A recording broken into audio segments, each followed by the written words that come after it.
All right, settle in. You see, every life presents us with a mountain to climb, a personal journey, full of challenges, setbacks, and these profound insights that just knock you off your feet. Today, we're going to look at a kind of philosophical map for that journey, one that helps us conquer the peaks that are within us. This is our guide to the sacred yes.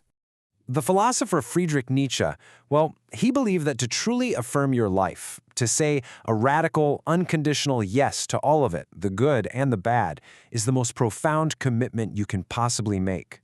It's a promise you don't write with ink. You write it with your actions, with your choices. Every single step on this path becomes a part of that promise.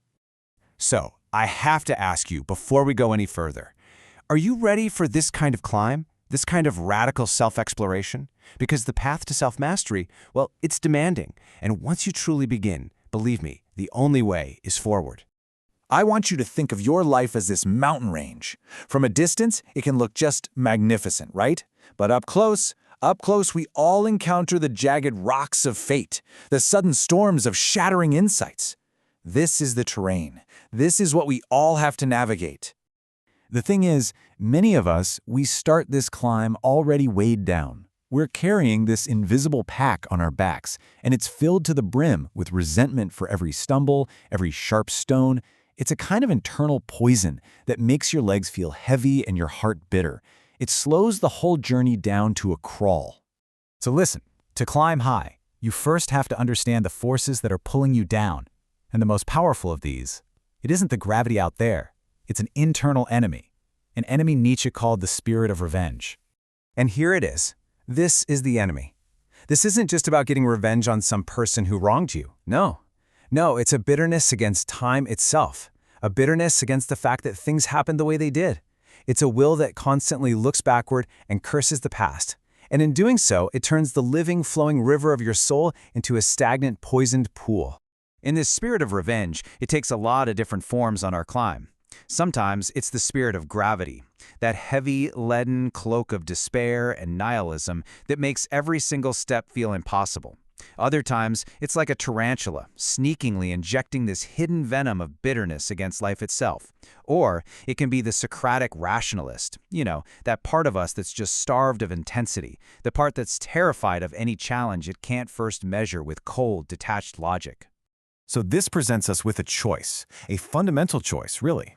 On one side, you've got the last man. He's the one seeking hidden revenge against existence for all its hardships. But on the other side, you have the Dionysian traveler, this climber, this one finds strength in the struggle.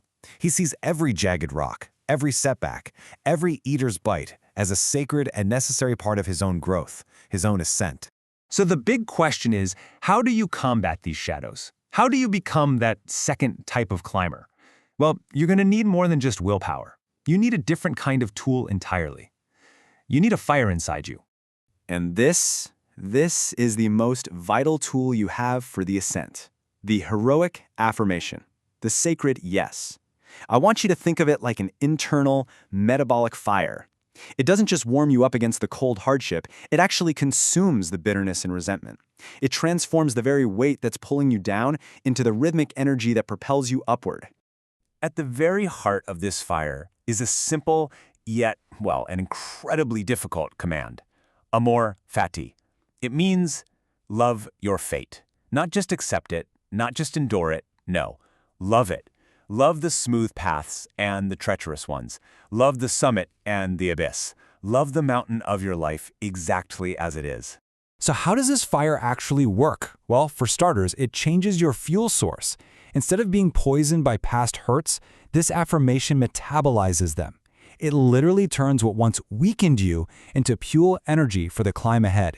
And what about fear? What happens when you're standing at the edge, staring into the abyss, and you feel that shattering horror? This affirmation, it doesn't look away, it leans in. It treats that terror not as something to be avoided, but as a raw, powerful source of energy for the climb. And make no mistake, this isn't some passive philosophy of quiet acceptance. It is an active, joyful, and deeply courageous act. It means rejecting the soft cushion of self-pity and learning to dance with life, right there on the most dangerous precipice. And here's the final effect of all this. When you truly, deeply affirm your fate, it strikes your world like a lightning bolt. It shatters that old stagnant order of blame and resentment, and in that flash, everything is illuminated with a new and powerful meaning. Now, as you climb higher, the air thins. Your old ways of thinking, your old self, it's just not enough to survive up here. A final transformation is required to reach the peak. This is the culmination of your entire struggle. This transformation happens in 3 stages. First, you have to be the camel, learning to bear life's great weights without complaint. Then, you become the lion, destroying the old rules and values that hold you back. But to reach the very summit, you must finally become the child, a pure force of creation, a living sacred yes, a whole new beginning. So what is the power of this childlike spirit? It practices innocence and forgetting. That means it doesn't hold on to old wounds, leaving no place for the venom of revenge to fester and grow.